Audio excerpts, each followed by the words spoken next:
আমার নাম সাঈদ বিন সীমান্ত। সাঈদ বিন সীমান্ত। সীমান্তর বয়স কত এখন? আমার বয়স 20। 20 কি হয়েছে? কিন্তু আপনাকে দেখে তো মনে হচ্ছে 13-14 বছর। না, 20-এ হবে এই যে মার্চ মাসের 16 তারিখে। বিউটিফুল। বলেন সীমান্ত, কি হয়েছে একবারে ছোটবেলা থেকে আপনার 20 বছরের গল্পটা শুনি। জি, আমি 2016 সালে পিএসসি পাশ করি। আমার দাদু বাড়ি হাজিবাড়া চামড়াপট্টিতে, আর আমার নানু বাড়ি হচ্ছে পাশাপাশি গ্যাঁ হোটেল মোড় করঞ্জা রোডে। তো ওখান থেকে আমি প্রথমে হচ্ছে আমার স্কুলেই আম্মু যেহেতু পড়ছে ওখানেই ভর্তি করে দেয়। ওখানে পড়াশোনা করার পরে ওখান থেকেই হচ্ছে আমি ছোটবেলা থেকেই ক্রিকেট খেলতে খুব পছন্দ করতাম। মানে পড়াশোনা করতে একদম মন চাইতো না, আম্মু জোর করে প্রাইভেট ম্যাডাম দিয়েছিল, তো উনি আসলে গাছের উপরে উঠতাম। আচ্ছা, বাবা কি করতেন আপনার? আমার বাবা হচ্ছে অতীতে চামড়া ব্যবসা করতো, বর্তমানে অটোর শোরুম আছে। আচ্ছা, ওকে, ফাইন। কয় ভাই বোন ছিলেন আপনারা? আমরা এক ভাই এক বোন। বোন বড়। বোন বড় ছিল? জি। ওকে, তারপর পড়াশোনা করতে চাইতেন না? হ্যাঁ, না, ছোটবেলা থেকে ক্রিকেট প্রতি আগ্রহ। আমার ছোট আন্টি, আম্মুর হচ্ছে ছোট বোন, ছোট খালা, উনি আমাকে হচ্ছে রংপুর ক্রিকেট একাডেমিতে ভর্তি করে দেয় আমার আগ্রহ দেখে। আচ্ছা। তো ওখানেই তার কাছে আমি তার হাত ধরেই ক্রিকেট খেলা শিখি। ক্রিকেট খেলা তার হাত ধরে শিখি। মাঝখানে পিএসসির কারণে একটু খেলাটা বন্ধ করে দিই। আম্মুর অনেক দিনের স্বপ্ন ছিল আমি কালেক্টরেটে ভর্তি হব। ভর্তি হবেন? কারাটে স্কুলে। জি, ক্লাস 6-এ আমি কালেক্টরেট স্কুলে ভর্তি হই, মানে ভর্তি পরীক্ষা দিয়ে টিকি আর কি।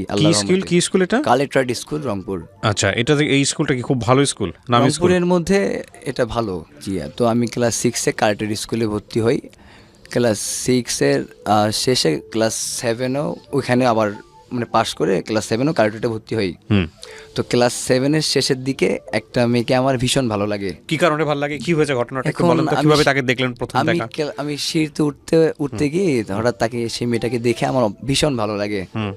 তো আমার বন্ধুরা যখন এসএসসি পাস দেয় আমি তখন ক্লাস 7-এ পড়ি। কারণ আমি আগেই বলছি যে আমি ছোটবেলা থেকেই পড়াশোনা করতে চাইতাম না। ও, তার মানে আপনার গ্যাপ আছে? জি, আমার গ্যাপ প্রচুর আছে। আমি কারণ পড়াশোনা করতে চাইতাম না ছোটবেলা থেকে একদম। আমার কেজি 2, কেজি 1 এগুলো সব আম্মু পড়াইছে, মানে 1-এর নিচেই 5 বছর পড়েছি। আচ্ছা। তো মেয়েটাকে দেখে আমার ভীষণ ভালো লাগে।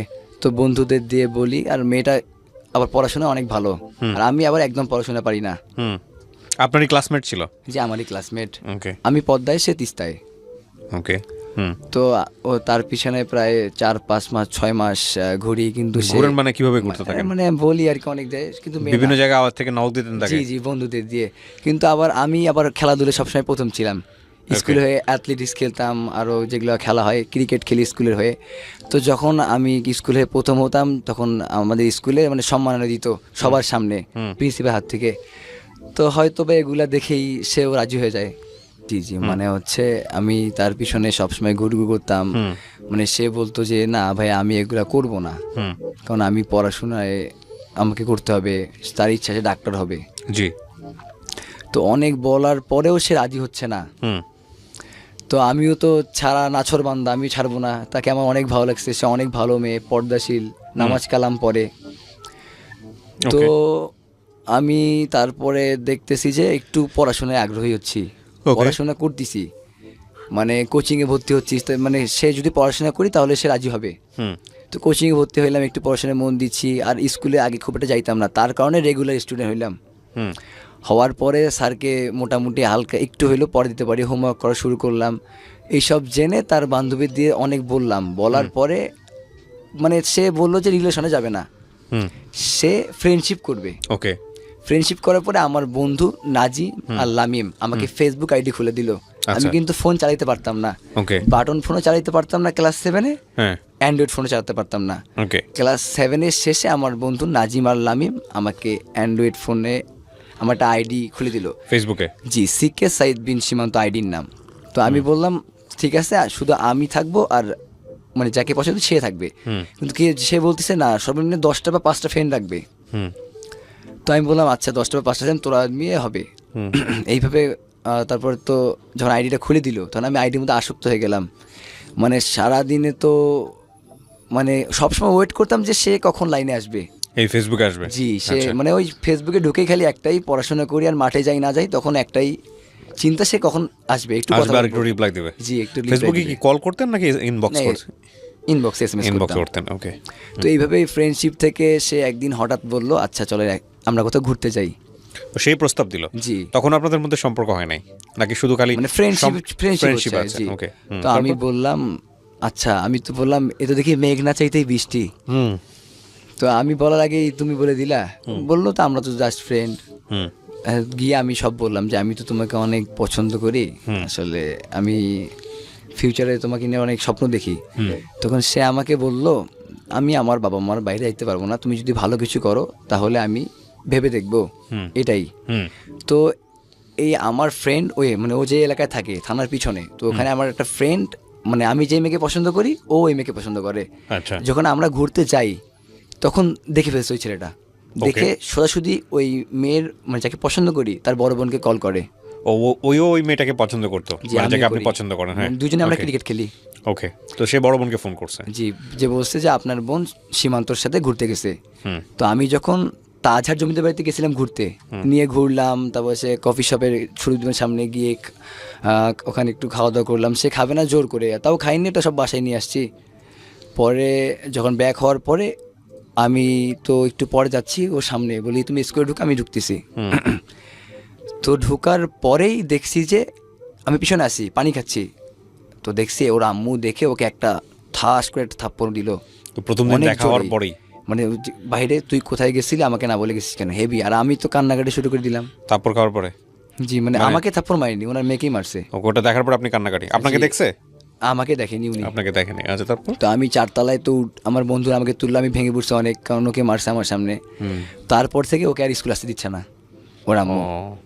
তারপর স্কুল আসতে দিচ্ছে না। আর আমিও তো মানে ও তো নাকি ওর আম্মু হাতে কোরআন শরীফ উঠাই দিছিল যে ওই ছেলের সাথে কথা বলা যাবে না, সম্পর্ক করা যাবে না, এরকম। কিন্তু সে কিছুদিন পরে আমি স্কুল যাওয়া বাদ দিয়ে দিই। আমি জানি আমি স্কুল যাওয়া বাদ দিলে সে আসবে স্কুলে। ও আচ্ছা, আপনি সেটা প্ল্যান করলেন যে যেভাবে আমি তাকে যাবো না। স্কুলে নিয়ে আসতে হবে। হ্যাঁ, জি, আমি স্কুল যাওয়া বাদ দেওয়ার পরে আমি আবার স্যার আর পছন্দের খেলোয়াড়, এই জন্য আমাকে স্কুলে ঢুকতে দেয় মধ্যবিরতিতে। আমি 3 নম্বর ক্লাসে স্কুলে ঢুকে পড়ি, বললাম যে আমাকে বাবু স্যার ডাকছে। ঢুকে পড়ে তার সাথে ভিতরে একটু কথা বলার জন্য রুমে চলে যাই। তখন গণিত শিক্ষক, মানে ওই স্যারও আমার অনেক মানে হচ্ছে অনেক ভালো সম্পর্ক। তো বললাম যে স্যার একটু খেলার কাজে আসছি, তো কথা বলি। তখন আমরা স্যারের সাথে পিছনে আমি কথা বলতেছিলাম, স্যার তো অন্য রুমে গিয়েছিল।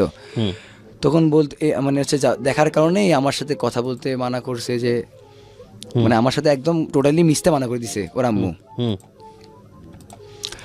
তারপরে তো কোরআন শরীফ নাকি হাতে দিয়েছিল। আর এর মাঝখানে আবার ও আবার বাথরুমে ঢুকছিল যে সুইসাইড করবে। আমার বন্ধুরা আবার মানে স্কুলের বাথরুমে ঢুকছে সুইসাইড না, করার না, জন্য? ওর বাসার বাথরুমে। আচ্ছা, এটা আপনি জানলেন কিভাবে? এটা আমার বন্ধু বলছে যে ওরাই গিয়ে বের করছে। আচ্ছা। এখন তো আমি অনেক টেনশন পেয়ে গেলাম, খেলার মাঠ থেকে আবার বাসায় আসলাম, কিন্তু ওখানে তো যাইতে পারছি না। হ্যাঁ ওখানে যাওয়ার আমার কোনো ওয়ে নেই। হ্যাঁ তো তারপর আমি জেএসসিতে মানে জেএসসি পরীক্ষা দেই। হ্যাঁ জেএসসি পরীক্ষার ঠিক 4 মাস আগে আমার ডান হাত ভেঙে যায় ক্রিকেট খেলতে গিয়ে। ওকে। তো এই কারণে আমি তখন মানে কি দেখা সাক্ষাৎ বন্ধ নাকি জাস্ট কথাবার্তা চলতেছে? মানে দেখা অনেক কম, আমি স্কুলে যাইতাম না, আচ্ছা খুব কম। তো জেএসসির 4-5 মাস আগে আমার ডান হাত ভেঙে যায় ক্রিকেট খেলতে গিয়ে। আচ্ছা এই জন্য আমি ম্যাথ একদম করতে পারিনি, আর আমি একদম মানে ম্যাথ করতেও পারি না, মানে অঙ্কটা একদম পারি না। আচ্ছা আবার হাত ভাঙার কারণে করতে পারিনি। ওকে এজন্য এক সাবজেক্টে ফেল আসে জেএসসি পরীক্ষায় আমার। ওকে আমি 2019 সালে জেএসসি পরীক্ষা দিয়েছি কালেক্টর স্কুল থেকে। ওকে। ও আপনার সাথে তো ও পরীক্ষা দিয়েছে না? জি, ও তো অনেক ভালো রেজাল্ট করেছে। ওকে। তো আমি যখন জেএসসিতে ফেল করি তখন সে টোটালি আমার সাথে যোগাযোগ অফ করে দেয়। আচ্ছা কারণ সে জানতো তার ফ্যামিলি এই ব্যাপারে আর আগাবে না, আর ও মিথ্যা আমাকে আসে দিবে না। ওকে। তো 3 মাস আমার সাথে দেখা নেই। আমি 3 মাস পরে একবার স্কুলে যাই ওর সামনে। স্কুলে যাওয়ার পরে ও সবার সামনে আমার সাথে অনেক বাজে ব্যবহার করে। 3 মাস পরে? জি, কারণ ওর আম্মু ওকে মিশতে মানা করছে এই জন্য। আচ্ছা। আর অলরেডি ওর বান্ধবীদের বলছে যে যদি কথা বলি, কারণ সবাই তোর মানে ওর আম্মুকে বলে দিবে। তো আমি দেখা করতে গেছি, আমার সাথে খারাপ ব্যবহার করছে। খারাপ ব্যবহার বলতে? মানে অনেক রাগারাগি করছে। করেছে? না, তুমি আমার পিছনে আর আসবা না, আমি তোমার সাথে আগাতে পারবো না, তুমি এখন আমার থেকে জুনিয়র হয়ে গেছো মানে ক্লাসের দিক দিয়ে। ও আপনি ফেল করছেন? জি, আমি ফেল করছি, তো আমার সাথে তোমার এভাবে হবে না, এইগুলো বলতিস আর কি। হ্যাঁ। তো সবার সামনে আর কি খারাপ ব্যাপার, এটা আমার খুব খারাপ লাগছে। আমি সোজা স্কুল থেকে বের হয়ে চলে গেলাম। হ্যাঁ। আমি কিছু বলিনি, তো মাথা নিচ করে স্কুল থেকে বের হয়ে আপনি 7 থেকে গেলেন, ও 8 উঠে গেছে? জি, এটা ঠিক আছে। তারপর? তো আমি সোজা বাসা চলে গেলাম। হ্যাঁ। চোখ দিয়ে পানি পড়তেছে ভাই, বিশ্বাস করেন আমি মেয়েটাকে অনেক অনেক অনেক বেশি এটাই কি আপনার ভালোবাসি। First love? জি, এটাই আমার ফার্স্ট লাভ ছিল। তারপরে হচ্ছে আমি তো এইভাবেই ক্রিকেটে মানে আবার ক্রিকেটেই ব্যাক করলাম, মাঠে যাচ্ছি, কিন্তু ভাই খেলা এরকম একটা হচ্ছে না, মন বসতিছে না। মানে হৃদয় ভাঙলে যা হয়, জি। খেলায় ঠিক মন মানে বসতিছে না, হাত ভাঙা ইনজুরি পর থেকে একদম 4-5 ম্যাচে টোটালি রান পাচ্ছি না, বোলিংও ভালো হচ্ছে না। তারপর হঠাৎ একদিন ফেসবুকে নক আসে, একটা ফ্রেন্ড রিকোয়েস্ট মেয়ের, হাই হাই মানে ফ্রেন্ড SMS এ রিকোয়েস্ট দেয় কিন্তু আসে, তো হাই, তো আমি বললাম জি বলেন। মেয়েটা আমাকে বললো আমি আপনার ফ্রেন্ডের ছোট বোন। আমি বললাম আপনি কোন ফ্রেন্ডের বোন? বলে হোসেন হৃদয়, চট্টগ্রামে বাসা, আদর্শ স্কুলে পড়ি, তার ছোট বোন। আমি বললাম আমার তো ওই নামে অনেকে আছে, আমি আমার স্মরণ করতে পারছি না। কারণ বলে আচ্ছা ভাইয়া আপনার নাম্বারটা দেন, আমার নাম্বারটা, ওর নাম্বারটা দিছে আমাকে ওই মেয়েটা, যে ফোন দেন আমি আপনাকে সব বলতেছি। বলে আপু আমি তো আপনাকে চিনি না, আমি ফোন দিতে পারবো না আপনাকে, আর আমার ফোনে টাকা নেই। পরে অনেক কিছু বলার পরে আমার নাম্বারটাও নিছে আর কি, বলছে আমি তো আপনার বোনের মতোই, আপনার ফ্রেন্ডের বোন। তখন নাম্বারটা আমি দিই, ও আমাকে ফোন দেয়, যে বললাম আপনি কোথায় থাকেন? ও বলতেছে তখন চট্টগ্রামে থাকি, আমার বাসা চট্টগ্রামের লোহাগাড়া আধুনগর মিয়াপাড়া থানাতে। জি, মানে লোহাগাড়া থানা আধুনগর মিয়াপাড়াতে গ্রামে। ওকে। তখন মেয়েটার সাথে আমার কন্টিনিউ কথা হয়, মানে মেয়েটা আমাকে ফোন দেয়, মানে আমি অতটা গুরুত্ব দিতাম না, মেয়েটা আমাকে কন্টিনিউ ফোন দেয়। তো ফোন দেওয়া জিজ্ঞাসা করে যে খাওয়া করছেন, মাঠে গেছিলেন, প্র্যাকটিস করছেন, মানে সময় মতো খাওয়া দাওয়া করবেন, এই টাইপের বলে, মানে অনেক কেয়ার করে। 15-20 দিন দেখলাম সবসময় ফেসবুকে নক, হাই কী করতেছেন, খাওয়া করছেন, বাসার সবাই কেমন আছে, এভাবে বলতে বলতে মানে কন্টিনিউ একটা আমরা সম্পর্কে জড়িয়ে যাই, গভীর সম্পর্কে। ওইদিকে কিন্তু আমি আগের জনকে মানে মানে ইনি হচ্ছে কন্টিনিউ মানে এমনভাবে আমার মানে কেয়ার নিচ্ছে, মানে আগেরটাকে অলরেডি আমি মন থেকে আস্তে আস্তে আস্তে আস্তে মানে ভুলে যাচ্ছি আর কি। ওকে, মানে এত কেয়ার করতেছে যে মানে তখন পর্যন্ত কি আপনি মেয়েটার সঙ্গে চিনতে পেরেছেন যে মেয়েটা কে, বা চেহারা দেখেছেন কিনা, পরিচয় কিচ্ছু না? কোনো চেহারা ওর দেখিনি প্রথম 3 মাস। ফেক আইডি ছিল? ফেক আইডি, রিয়েল আইডি ছিল তার। ছবি দেওয়া আছে ওখানে? ছবি দেওয়া না থাকলে তো ফেকই বলি আমরা। যাই হোক, আপনি কথা বলেছেন মেয়েটার সঙ্গে? ফোনে কথা হয়েছে? কন্টিনিউ কথা বলি আমি ফোনে কথা প্রথম দিন থেকে কথা বলি। ওকে, তারপর তো আপনি পরিচয় বের করেন নাই যে তুমি কোথায় কি করো? আমাকে সব বললো যে আমি আপনার ফ্রেন্ডের বোন। পরে তার ফ্রেন্ডকে ফোন দিয়ে বলছি আমি তোমার বোন, এটা এই নাম, জি বলছে আমার ছোট বোন এটা, বলে আমাকে ফ্রেন্ড রিকোয়েস্ট দিচ্ছে, কথা বলছে। আচ্ছা তুমি বন্ধু মানুষ, আমার বেস্ট ফ্রেন্ড বলছি, এই জন্য তুমি ক্রিকেট খেলো এই জন্য আর কি, ফোন দিয়ে কথা বলছিল। ওকে ওকে ওকে, হ্যাঁ। তারপরে মানে একটা গভীর সম্পর্কে আমাদের জড়িয়ে যাই আমরা তার সাথে। তো 6 মাস রিলেশন করলাম। 3 মাসের পর ভাই আমি তাকে প্রথম দেখি, 3 মাস। মানে আমি বলি যে খুব রিকোয়েস্ট করি তোমার আমাকে একটা ছবি দাও, যদি তুমি আমাকে ভালোবাসো তাহলে তুমি আমার ছবি দিবা। এটা নিয়ে কিন্তু ঝগড়া, মানে 7 দিন কথা বলিনি, সে আমাকে ছবি দিবে না। 7 দিন কথা হয়নি, ওর ভাই ফোন দিছে যে সীমান্ত তোমাকে তো আমি অনেক বিশ্বাস করি, তুমি তো মানে সব বলতিছে আর কি। ওর ভাইকে ব্যাপারটা জানাইছো যে আমার সাথে রিলেশনে গেছে। তো তখন আমি বলে তুমি আমার সাথে এমন করছো কেন, ও তো পাগলামি করতেছে, ওর ছোট বোন, এখন ও কী করবে, মানে আমার এটা ফ্রেন্ডই আমাকে ফোন দিয়ে বলতেছে। তো 7 দিন পরে ও আমাকে ছবিটা দেয়, যখন আমি একদম টোটালি যোগাযোগ বন্ধ করে দিই। আমাকে ছবিটা দেওয়ার পরে আমি হচ্ছে কেন যোগাযোগ বন্ধ করেন?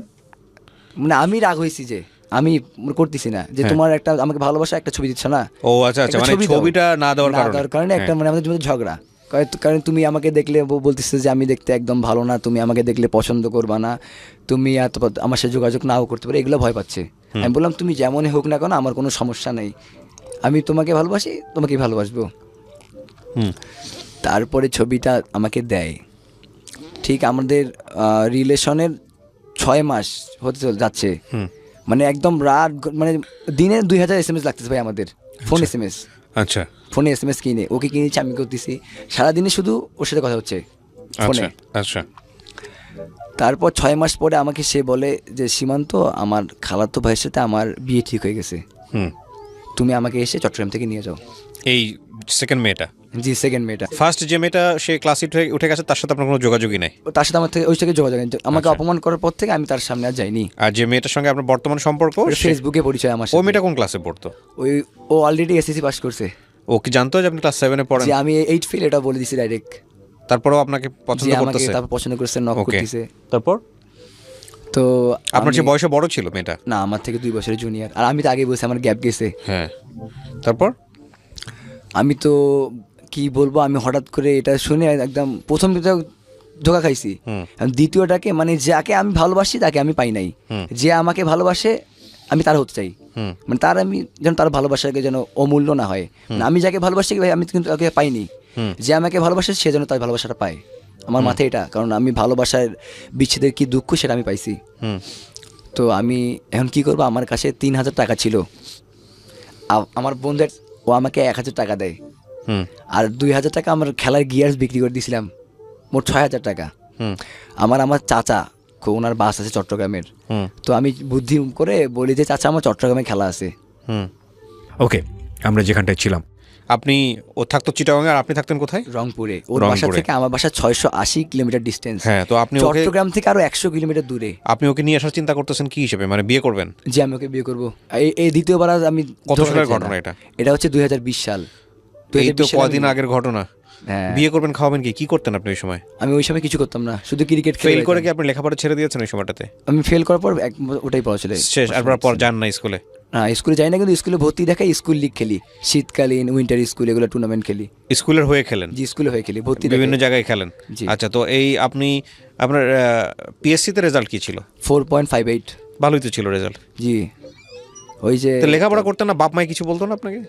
আম্মু সবসময় করতো, কিন্তু আমার সবসময় ফোকাস ছিল খেলাধুলার দিকে। বাবাও কিছু বলতো না আপনার? বাবাও অনেক গালাগালি। কয় ভাই বোন ছিলেন আপনারা? আমরা 1 ভাই 1 বোন। আপনি বড়? না, আমি ছোট। বোনটা কি করতো? বোন হচ্ছে মাদ্রাসা লাইনে পড়ার পরে বিয়ে দিয়েছি। আপনি মাত্র একটা ছেলে? জি। সে লেখাপড়া করে না? বাবা কি করতো আপনার?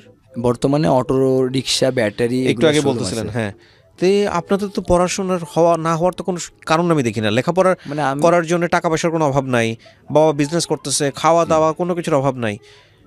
একটা মাত্র ছেলে আপনার বাবার তো বুক চাপড়ায় মরে যাওয়ার কথা যে একটা মাত্র ছেলে পড়াশোনা করে না। ভাই আমি মানে কি বলবো, আগে থেকে অনেক জেদি, আর যেটা বলি ওটাই করি, মানে একদম জেগে। আর আমাকে কিছু বলে না, কারণ অনেক রাগ বেশি। একটা কথা বলি আপনাদেরকে, আজকে যেসব ছেলেমেয়েরা এটা শুনতেছেন, আমি জানি না কতজন টিনেজার ছেলেমেয়েরা এটা শুনবেন। বাবা মা আপনাদেরকে হয়তো অনেক পছন্দ করে, অনেক ভালোবাসে, যে কারণে বাবা মারা খুব হার্ড স্টেপ নিতে পারেন। আমি নিজেও বাবা হয়েছি, আমার 2টা মেয়ে। আমার বড় মেয়েটার বয়স 4 বছর, 4.5 বছর, বা ছোটোটার বয়স মাত্র 6 মাস। তো আমার মেয়েটা তো বড় হচ্ছে, মাঝে মাঝে আমি জেদ করলে আমি দেখি, আমি বুঝি যে এই জায়গাটায় তাকে অনেক বেশি শাসন করা প্রয়োজন, কিন্তু আমি করে উঠতে পারতেছি না, ছোটোর কারণে হোক বা যে কোনো কারণেই হোক না কেন। তো এই যে ব্যাপারটা, এইটা আমি যখন সন্তান ছিলাম আমার বাবা মায়ের, তখন আমরা বুঝতাম না। তবে একটা জিনিস আমার কেন জানি মনে হয়, কিছু জিনিস প্রকৃতিগতভাবেই আল্লাহ মানে মানুষের ভিতরে দিয়ে দেন, যে ও এইরকম হবে, ওকে এইভাবে ট্রিটমেন্ট করতে হবে, ওর দ্বারা এটা সম্ভব।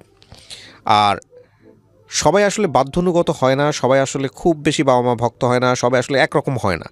তারপরেও আমি সব ছেলেমেয়েদেরকে একটা কথা বলি আজকে, সেটা হলো যে এই যে ব্ল্যাকমেলিংটা করা বাবা মাকে, যে আমি একটা মাত্র সন্তান, আমি একটা মাত্র ছেলে, আমি একটা মাত্র মেয়ে, শেষ পর্যন্ত হয়তো বাবা কিছুই করতে পারবে না, শেষ পর্যন্ত হয়তো মা কিছুই করতে পারবে না, কারণ তারা তো নিরুপায়, তারা চাইবে না তার সন্তানের একটা বড় ক্ষতি হোক।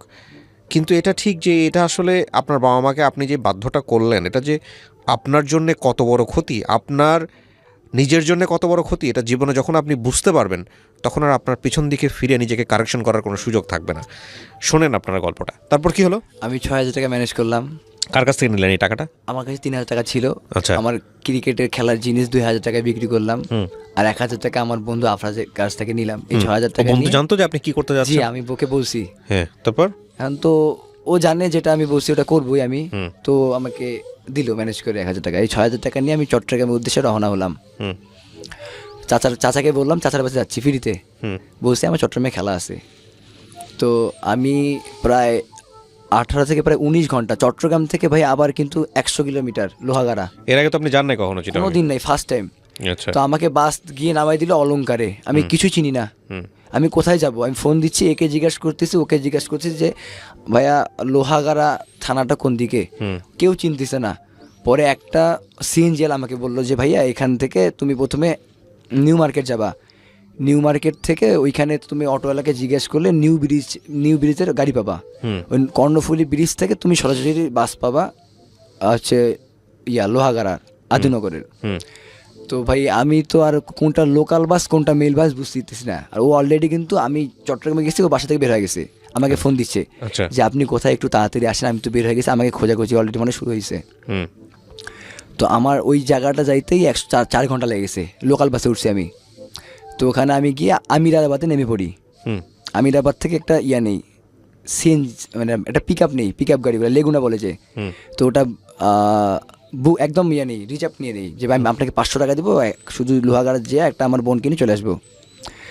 তো ভাই আমার অনেক ভয় লাগছে, হাত পা ঠান্ডা হয়ে যাচ্ছে, আমি এটা কী করতেছি। হুম তো আমি চলে গেলাম, চলে গিয়ে ও দেখি দাঁড়ায় আছে আধুনগরের ব্রিজের উপরে দাঁড়ায় আছে। এই প্রথম দেখা? প্রথম দেখা আমাদের। এর আগে তো ছবিতে দেখছেন নাকি? এর আগে শুধু ছবিতে দেখছি। হ্যাঁ। তো তো- দেখার পর কেমন লাগতেছিল? দেখে মানে আমার হাত পা ঠান্ডা হয়ে যাচ্ছিল, চোখ দিয়ে পানি পড়ার মতো হয়ে যাচ্ছে। কেন?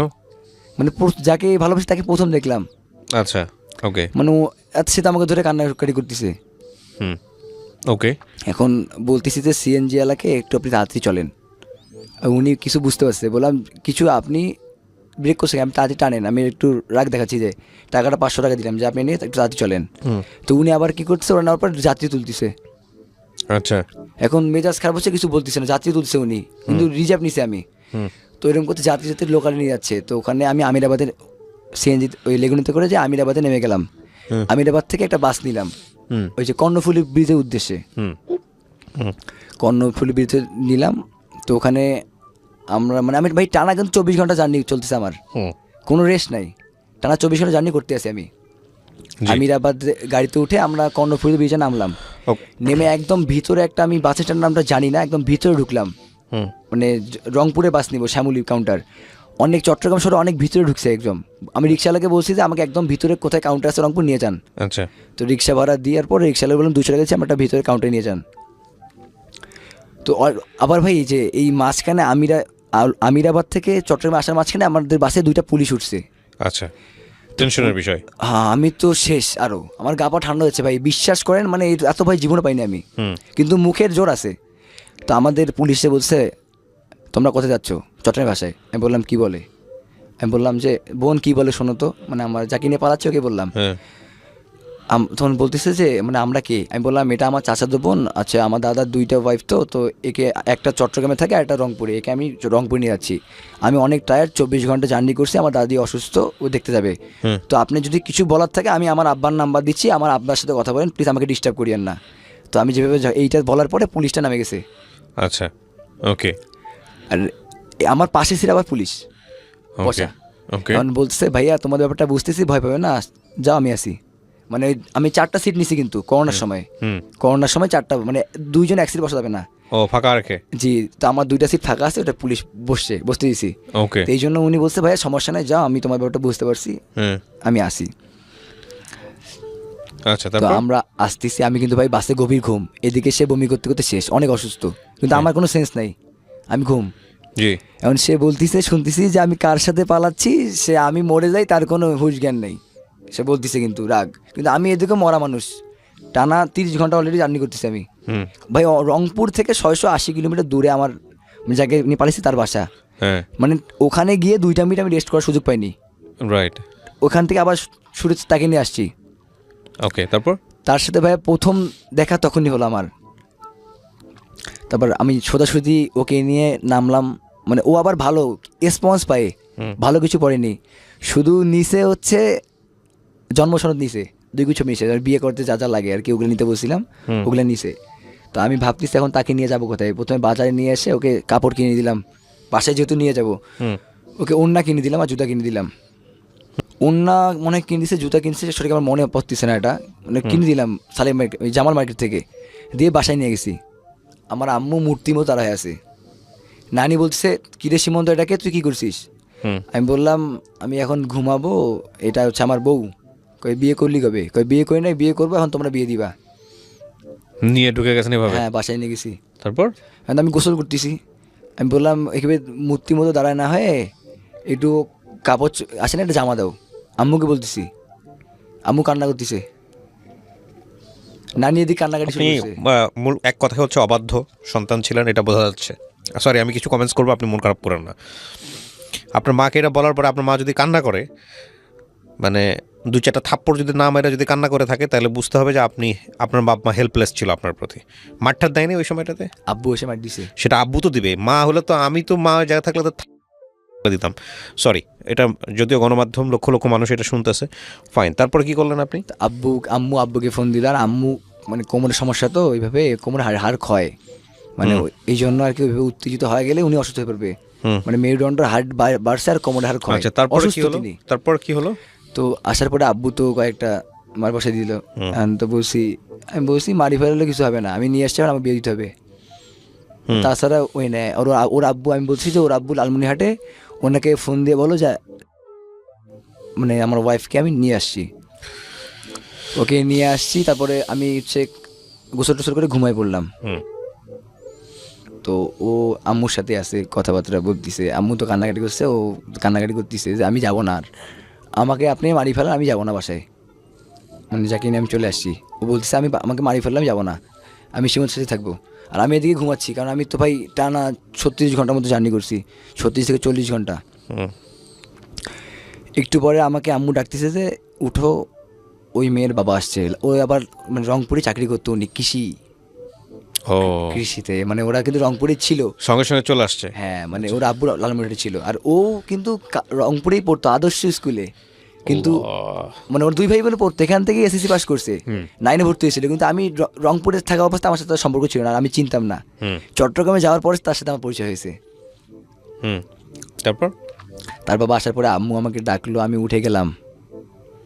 তো উঠে গিয়ে সালাম দিলাম, যে বললো যে বাবা তোমরা এই কাজটা করলা কেন। উনি আবার অনেক ঠান্ডা, মানে অনেক ভালো, মানে অত রাগেই কিন্তু আমার সাথে কোনো রকম ইয়ে করে নাই। বাবা তোমরা এটা কাজ করলে কেন? আমি বললাম বাবাই বলছি আমি, যে আমরা দুজনের সিদ্ধান্তে এটা করছি। সে আমাকে বলছে তার নাকি আপনি বিয়ে ঠিক করছে, আমাকে আনতে বলছে, আপনি আনছি, আপনি ওর কাছে জিজ্ঞেস করতে পারেন। ও নাইলে বলছে যে ও সুইসাইড করবে, আমাকে এটা বলছে, আমি এই জন্য নিয়ে আসছি ওকে। তখন ও বলতেছে এখন তো বাবা আমার, আচ্ছা তুমি যেহেতু দুজন, মানে অনেক আব্বু মানে যেহেতু বলতেছে যে ওরা দুজনকে পছন্দ করতেছে, মানে জানে আমার আব্বু যে আমি এদিকে আবার জেএসসি ফেল করার পরে একটা কথা বলি নাই যে আমি কিন্তু আবার ঘুমের ওষুধ খেয়ে ফেলছিলাম বেশ কিছু, 2-3 দিন আমার সেন্সও ছিল না। তো ওটা মনে আসছে, আবার আমি এরকম মানে আর কি একটু রাগ হইলে অনেক কিছু করে ফেলি। তো বাবা তখন ওনার আব্বুকে বলতেছে যে এখন ওরা যেহেতু দুজন ছেলে পাগলামি করতেছে, মানে আপনি যদি নিয়ে যান, আমার ছেলে একটা আপনার মেয়েও একটা, যদি ওরা কিছু করে ফেলে, আমার আব্বু এটা ভয় পাচ্ছে, তখন তার সারা জীবন হারাইতে হবে তাদেরকে।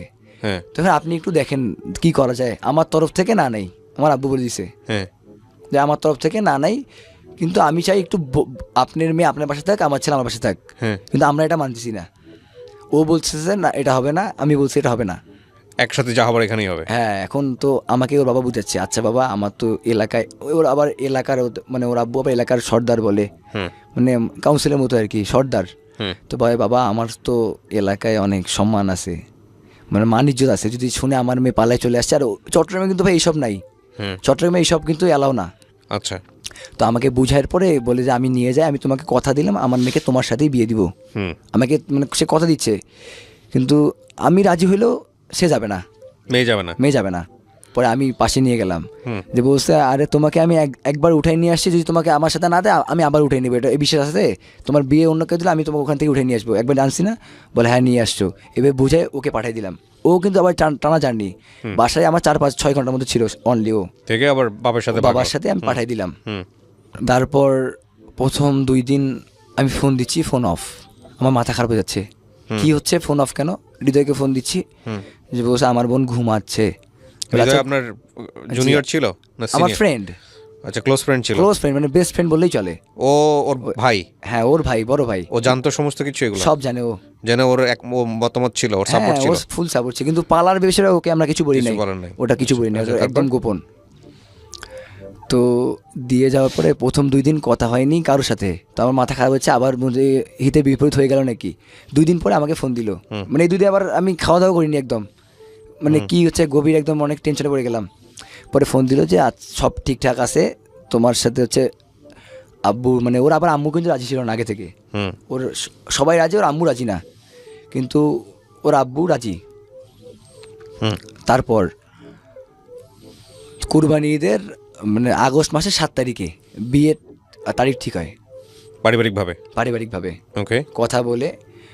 ওদের একটা যে, সাংবাদিক ভাইয়া আছে মানে আমার ওয়াইফের, সে সব কিছু দায়িত্ব নেয় আর কি। মানে উনি হচ্ছে সাংবাদিক টিভির, আপনাদের লোকাল সাংবাদিক? জি ওখানকার। তো উনি সব কিছু দায়িত্ব ওনার মানে আমার শ্বশুর ওনাকে দেয় যে এটা সব কিছু কথাবার্তা বলে। আর বিয়েটা ওনার বাসায় হয়েছিল, আমি সেদিকে যাচ্ছি। মানে আমরা হচ্ছে বিয়ের তারিখ ঠিক হয় 7ই আগস্ট 2020। আচ্ছা। আমরা যাই হচ্ছে 6 তারিখে আমরা রওনা হই, 6 আগস্ট। চাচার বাসে যাচ্ছিলাম, আর আমরা ঈদের সময় তো, ঈদের 4-5 দিন পরেই। তো আমাদের বর যাত্রী যাই শুধু 4 জন আমরা গেছিলাম, কারণ আমি তো ওকে পালিয়ে নিয়ে আসছি। ওখানে আবার যদি অন্য কিছু হয়, আমাদের এরকম একটা ভয় ছিল, যেহেতু পালিয়ে নিয়ে আসছিলাম। সেক্ষেত্রে মেহমান নিয়ে গেলে আবার যদি অপমান হতে হয়, এইরকম একটা ছিল আর কি আমার বাবার মনে বা আমাদের ইয়াতে। কিন্তু আমরা বাসে উঠার পরে উঠে প্রায় 19 ঘন্টা জার্নি করে তার বাসায় পৌঁছাই। আমিরাবাদে তারা আমাদের জন্য মাইক্রো পাঠিয়ে দিছে। আচ্ছা। তারপরে হচ্ছে ওই দুলাভাইয়ের বাসায় বিয়েটা হয়। মানে ওই দুলাভাইয়ের বাসায় আমরা যাই, মানে আমাকে হচ্ছে মানে যেভাবে আর কি বিয়ে হয়, মানে যে একদম মনটা আমার খুশি হয়ে গেল। মানে বিয়ের অ্যারেঞ্জমেন্ট থেকে আমার মাথা একদম নষ্ট, মানে আমি যেটা কল্পনা করতে পারিনি এর আগে। মানে আর আমি কিন্তু আগে তো এই জন্য আর কি ওইভাবে ওদের বাসায় করিনি তো। আর হচ্ছে হলুদের সময় ওরা অনুষ্ঠান করে ফেলছে, কারণ জানে আমি হচ্ছে বলছি বোরখা পরে বিয়ে করতে। বাবা গেছিল আপনার সঙ্গে? যে আমার বাবা, আমার দুলাভাই, আমি আর আমার বড় বোন গেছিলাম, এই 4 জন। তো মানে হচ্ছে ওদের অনুষ্ঠান, বিয়ের অনুষ্ঠান হলুদের দিন ওরা করে ফেলছে। আর শুধু মানে যারা সিনিয়র পার্সন তাদেরকে ওরা দাওয়াত দিছে আর কি বিয়েতে, 30-40 জনের মধ্যে। আর আমরা 4 জন, ওদেরকে বলা হয়েছিল আমরা 15-20 জন যাবো। তো ওরা তো সেই হিসাবে 50 থেকে 60 জনের আয়োজন করছে ওই যে ওই ফ্ল্যাটের মধ্যেই। তো আমাকে মানে অনুষ্ঠানটা দেখে আমার মানে অনেক ভালো লাগছে, যে মানে অনেক ভালোভাবে করছে। তো যাওয়ার পরে ওরা বরণ করে নিল ওদের ইয়াতে, চট্টগ্রামের নেয়। তারপরে হচ্ছে বিয়ের গিয়ে আমি গোসল টোসল ছাড়লাম, রেডি হইলাম। আর সবাই আর কি সিনিয়ররা মানে যারা আছে, চাচি খালা মামি আছে, তো হচ্ছে গুড়াফোয়া, ও ভাজি গুড়াফোয়া, মানে কি ওরে আল্লাহ, এটা তো ছোট ছেলে। তো ওইভাবে হাসাহাসি করতেছিল যে, তো আমি তো মাথা নিচ করে রুমে চলে গেলাম। তারপর রুমে যাওয়ার পরে ফ্রেশ হয়ে 1.5 ঘন্টা পরে ওই রুম থেকে একদম পাগড়ি শেরওয়ানি সব পরে বের হলাম। বের হওয়ার পরে যে আমার কিন্তু আমার জন্ম সনদে তখন 1998 করলাম, মানে তো বিয়ে হবে না, 1998 করে নিছি জন্ম সনদে। তখন জন্ম সাথে আবার ছেড়ে গেছি বাসায়, এটা আবার অনলাইনের মাধ্যমে মেসেঞ্জারে নিলাম। নেওয়ার পরে রাত্রি 12টার পরেই বিয়ে হলো আমাদের। আচ্ছা।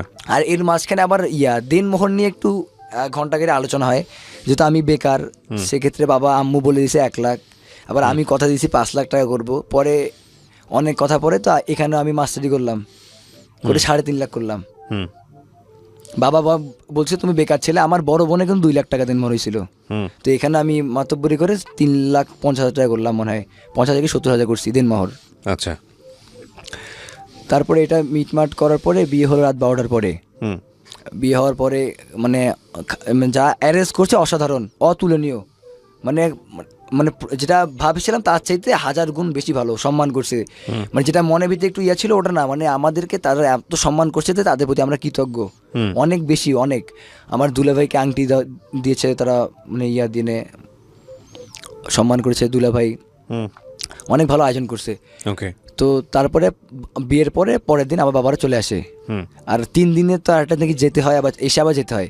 তো আমার মা বলছে তোমাকে এসে তো এত দূর যাওয়া সম্ভব না, তো তুমি তোমার ওখান থেকে তোমার শ্বশুর বাসা চলে যাও। আচ্ছা। এদিকে আবার আমার আপু আর দুলাভাই শ্বশুর বাসা যাওয়ার খুব ইচ্ছা ছিল, যাই হোক ওখানে নিয়ে যায়নি। আর ওদের বাস কেন নিয়ে যায়নি সেটা জানি না আমি। আর ওনাদের বাসের সময় হয়ে গেছিলো, যে যেতে পারেনি। এদিক দিয়ে আমার আব্বুর আবার মন খারাপ যে তাদের বাসায় আমার আব্বুকে কেন নিয়ে যাওয়া হলো না। তারপর আমি এই দুলাভাইয়ের বাসায় 3 দিন 2 রাত 3 দিন থেকে আমাকে আমার শ্বশুর বাসায় নিয়ে যাওয়া হয়। ওখানে যাওয়ার পরে ওখানের মানুষজন দেখে আমার আরো অনেক বেশি ভালো লাগে। সবাই দেখতে আসতেছে, জিজ্ঞাসা করতিস, সবাই দেখতে আসতেছে, মিষ্টি খাওয়াচ্ছে, কেউ চিনি খাওয়াচ্ছে, আবার কেউ পান খাওয়াচ্ছে, লাল হইলে বলে বউ অনেক ভালোবাসবে, এরকম কিছু রীতিনীতি ওইদিকে আর কি। তো এইটা হওয়ার পরে আমি ওখানে প্রায় 5-6 দিন থাকলাম চট্টগ্রামে। আচ্ছা, থেকে আমাকে হচ্ছে ওয়াইফ সহ আমাকে আমার শ্বশুর বাসে তুলে দিল। ওকে। উঠাই দিয়ে আমি ওকে নিয়ে আসতেছি, রংপুরে আসলাম। হুম রংপুরে আসার পর তো আমি প্রথম 10-12 দিন দোকানে বসিনি, বাবার দোকানে বসিনি। তারপর থেকে কন্টিনিউ দোকানে বসি। আমি দোকানে বসতাম 11টার দিকে যেতাম, 12টার দিকে যাইতাম, যখন মন চাই চলে আসতাম। মানে বাবা মানে অনেক ভালো, মানে আমার বাবা অনেক সহজ সরল মানুষ, মানে আমাকে ওইভাবে কিছু বলতো না। তো আমি দোকানে কন্টিনিউ বসি। তারপরে ও তো 3 মাস হয়ে যাচ্ছে, ও বাসা যাওয়ার জন্য ব্যস্ত পাগল হয়ে যাচ্ছে 3 মাস, কারণ ও তো বাবা মা ছাড়া এতদিন বাইরে থাকে নাই, বাসার বাইরে। আপনি তখন কি করছিলেন, পেশায় কিছু করতেছিলেন? ওই যে বাবার দোকানে বসতাম। বাবার দোকানে জি, বসতেছিলেন, সকালে আচ্ছা, হ্যাঁ। বাবার সাথে ফুল সময় দিতাম। ওকে, তারপর? বিয়ের 4 মাস পরে আমার কাছে আমি 20,000 আমার কাছে কিছু টাকা জমাইছিল। তো ওগুলা নিয়ে আমি আমার ওয়াইফকে নিয়ে শ্বশুর বাসায় যাই। হুম মানে যে ক্রিকেট খেলে কিছু টাকা জমাইছিলাম, হুম ওইটা নিয়ে শ্বশুর বাসায় যাই। আচ্ছা, মানে আমার শ্বশুর শাশুড়ি এত ভালো, কল্পনার বাইরে। আমাকে নিয়ে শাশুড়ি তার হচ্ছে বাবা বাসায় গেল, মানে আমার হচ্ছে ওয়াইফের নানি বাসায় গেছে। শ্বশুর নিয়ে তার হচ্ছে বোনের বাসায় গেছে, ভাগ্নির বাসায় গেছে, কক্সবাজারে ঘুরতে নিয়ে গেছিল। মানে সবখানে তারা আমাকে, মানে আব্বু বলছিল যে একা ছাড়িয়েন না, তারা নিয়ে আমাকে ঘুরতেছে, মানে অনেক ভালোবাসে। মেজো মা তো আমার শাশুড়ি তো রান্না করছে, মানে ওখানে আসি কন্টিনিউ খাই, মানে দিনে একবার হলেও দাও তো ওদের রুমেই, মানে ও চাচা মানে বিষয়টা গেছে এরকম যে ও আসলে কি করবে, ওর তো বাবার বিজনেস আছে, ও বিজনেস দেখবে, সো ওর একটা মান সম্মান কদর আছে আর কি শ্বশুরবাড়ির ফ্যামিলিতে। হ্যাঁ, ঠিক আছে, ওকে, তারপর? তো ওনাদের ফ্যামিলি, দাদি বলেন নানি বলেন, সবাই অনেক ভালো, আমাকে অনেক ভালোবাসে আর অনেক পছন্দও করে। হুম সবাই আমাকে নিয়ে আদর করতেছে, মানে সবাই জায়গায় ঘোরাচ্ছে। হুম এরপরে আমরা হচ্ছে আবার 15 দিন ওখানে ছিলাম। হুম 15 দিন পরের থেকে হুম ওকে নিয়ে আবার আমি দ্বিতীয়বার বাসায় আসলাম। হুম দ্বিতীয়বার বাসায় আসার পর একটা জিনিস, মানে হচ্ছে একটু তো মানে আমার আম্মু আর ওর একদম মিলতিছে না, বনতিছে না। হুম মানে প্রথম 4 মাস কিন্তু ঠিক ছিল, হুম মানে এখন একটু কিছু, মানে আমি যদি ওকে মারি কেটে ফেলি তবুও 2 মিনিট পর ঠিক আমার সাথে, কিন্তু অন্য কেউ কিছু ওকে বলতে পারবে না। ওকে, কিছু বললেই আম্মুকে কথায় কথায় গালি দিত। আর এখন তো আমি যার জন্য পৃথিবী দেখছি, সে তো আমার জন্মদাতা মা। এখন সে যদি আমার ওয়াইফ যদি তাকে গালি দেয়, সেটা তো আমি মেনে নিব না। আমাকে আম্মুকে গালি দিলে আমি ওকে মারধর করতাম, গালি দিলে কেন? আর ও কথায় কথায় গালি দিত। ওকে, ও অনেক ভালো, আমাকে অনেক ভালোবাসে, কিন্তু ওর দোষ একটাই, ও কথায় কথায় আম্মুকে গালি দেয়। গালি দেয়, তারপর? জি, এটা তাকে আমি এত বুঝাই যে দেখো ওটা তো আমার এটা করা যাবে না, হ্যাঁ। মা হয়, করা যাবে না, কিন্তু মানে ওর মোট কথা যে ও আর মানে ও এটা বুঝতে পারে না যে ওর আব্বু আম্মু ছাড়াও থাকতে পারবে না। আচ্ছা, এখনো আচ্ছা, এই ফিলটা করতেছে হ্যাঁ। যে ওর আব্বু আম্মু ছাড়া থাকতে পারবে না। তবু আবার 3 মাস পরে বাসায় নিয়ে গেলাম ওকে। হুম এর মাঝখানে কিন্তু আবার 3 মাস ওর আব্বু, এই যখন নিয়ে গেলাম না, তখন ও আর ব্যাক করলো না। হুম বলে তুমি যাও, আমি পরে যাব, আমি এখানে থাকবো। তো 2 মাস ওর বাসায় থাকে, আমার সাথে কিন্তু যখন যোগাযোগ নাই 2 মাস। হুম মানে একটু ফোন দিলে কথা হয় ওইভাবে না। এখন ওর যে এই যে গ্যাঞ্জামটা আম্মুর সাথে, মানে এই যে এখানে পানি পড়ছে কেন আর কি, তোমরা তো 10, মানে বউ শাশুড়ি হ্যাঁ যেটা আমরা 10-11টার দিকে ঘুম থেকে উঠতাম একটু লেট করে। ও তো এইটা নিয়ে আর কি অনেক সমস্যা বাসায় সৃষ্টি হয়ে গেল আর কি, মানে বাংলায় বলা হয় বউ শাশুড়ি যুদ্ধ মতোই শুরু হয়ে গেল। আর আমি তারপরে এখন কি করি, তো আমি ওকে বাসায় রেখে আসলাম। 2 মাস পরে হ্যাঁ আমি চট্টগ্রামে গেলাম আবার। হ্যাঁ যে বলতেছি ও বলতেছে যে আমি যাব না, আমি যাব না। এখন যাব না বললে, আমি বললাম তোমাকে বিয়ে করছি, আমি বিয়ে করবো, যাব না বলে তো না। তো ওর আব্বুর আমি ম্যানেজ করলাম অনেক হাত পা ধরে, যে আরে এরকম হবে না। ওর আব্বুর আমি কিন্তু এই কিছুদিন আগে, মানে হচ্ছে 4-5 মাস আগে, 4 মাস হবে, মানে ওকে লাস্টবার কিন্তু ওর আব্বুর পা ধরে আমি নিয়ে আসছি বাসায়। হ্যাঁ যে আমি তো ওকে অনেক ভালোবাসি, ওকে থাকতে পারবো না আমি, এবার দেন আর কোনো সমস্যা হবে না। ওকে, তো ওকে আমি নিয়ে আসি, অনেক কিছু ম্যানেজ করে, অনেক কষ্ট করে ম্যানেজ করে নিয়ে আসি। নিয়ে আসার পরে ওইটা আবার একই সমস্যা। আচ্ছা, তো একই সমস্যা হওয়ার কারণে আম্মুর সাথে একদম তার বনেরা বনতিছে না। হ্যাঁ। মানে সে আমার ওয়াইফ আম্মুকে দেখতে পাচ্ছে না, কি আমার আম্মু ওয়াইফকে দেখতে পাচ্ছে না, আমি বাসায় থাকি না, এটা বলতে পারবো না আমি। হ্যাঁ কারণ আমি বাসায় থাকি, বাইরে থাকি আমি। তো আমি বললাম আচ্ছা এত সমস্যা, আচ্ছা তাইলে আব্বু খরচ করে আনলো। হ্যাঁ খরচ করে আনলো। আর আমি আব্বুকে বললাম আচ্ছা তাহলে আমি একটা চাকরি করি। ওকে, বাবাকে বললাম, বাবা বললো তাহলে ঠিক আছে, তোমার ছোট দাদু মাহবুব টেরাস, মানে এটা আমার হচ্ছে আব্বুর ছোট চাচা, ওকে, আমি ওখানে একটা চাকরি নেই, আর এই চাকরি নেওয়ার 1 সপ্তাহ আগেই আমার আব্বু 1 সপ্তাহে খরচ করে দিল, দিয়ে বললো আচ্ছা বাবা তাহলে তোমরা তোমাদের মতো খাও, যেহেতু তোমার আম্মুর সাথে হচ্ছে না, সে তাহলে তোমার বউয়ের সাথে তোমার আম্মুর কথা নেই, তোমার মতো তোমার আম্মু তোমার আম্মুর মতো। আমি কাজে ঢুকে পড়লাম। এই অলরেডি ভাই তার জন্য আমি পড়ালেখা বাদ দিছি, আমি খেলাধুলা বাদ দিয়ে দিছি একদম। মানে মাঝে মাঝে আর কি ম্যাচ খেলতে যাই শুধু, যদি কোথাও থেকে বলে বাইর টিম আসে বা ঢাকার বাইরে বা মানে সিলেটে কোথাও খেলা হইলে আমার বড় হইলে ডাকলে আমি চলে যাই খেলতে, ওটা আমার কেউ আটকাতে পারে না। ওকে। আর ওটা আবার সে ওইভাবেই মানে প্রথমে পছন্দ করলে পরে আর পছন্দ করতেছে না, কারণ ক্রিকেটে অনেক ব্যয়, টাকাটা নষ্ট হচ্ছে, তো সেক্ষেত্রে রাগ হচ্ছে যে তুমি কেন যাচ্ছ খেলাধুলায়, তুমি তো বলছো খেলাধুলা করবা না।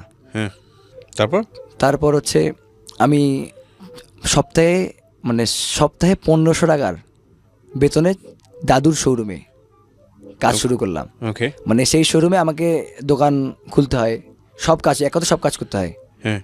কিন্তু সব কাজ করতে হলেও দাদু সবসময় পরিচয় দিত এটা আমার নাতি। মানে এইটা খুব ভালো লাগতো যে যেই আসুক না কেন যে এ আমার নাতি। ওকে।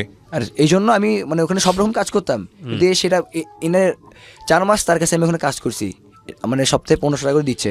ওকে। এই 1500 টাকা দিয়ে হচ্ছে আমার ওয়াইফের হাতে আমি দিয়ে দিতাম। প্রথমে 2-3 সপ্তাহ 4 সপ্তাহ আমি টাকা দিতে পারি নাই, মানে একটু আম্মুকেও দিছি, মানে নিজের একটু ডাক্তার দেখাইছি দুইজনই, মানে ওর একটু ডাক্তার দেখানো হয়েছে। আমার প্রথম 3-4 সপ্তাহ টাকা দিতে পারিনি আমি, মানে বাজার খরচ কিন্তু আমি একদম আলাদা হয়ে গেছি। আমাদেরটা আমরা খাচ্ছি, আর হচ্ছে আব্বু আম্মুরটা আব্বু মুড়ি ওনার। এই আলাদাটা কি আপনার ওয়াইফের কারণে আপনি হইছেন? জি আমার আব্বু আমাকে দেখতেছে যখন হচ্ছে না তখন আলাদা করে দিল, আলাদা কারণ যেহেতু ভাই একদম হচ্ছে না, প্রত্যেকটা মোমেন্টে ঝামেলা হচ্ছে। তো তারপরে আমি যখন কাজ শেষ করে বাসায় যাই, তখন ভাই আমি তো কিন্তু ভালোবেসে বিয়ে করছি, তো তখন আমার বউ আমাকে বলে না সারাদিন কেমন কাটলো।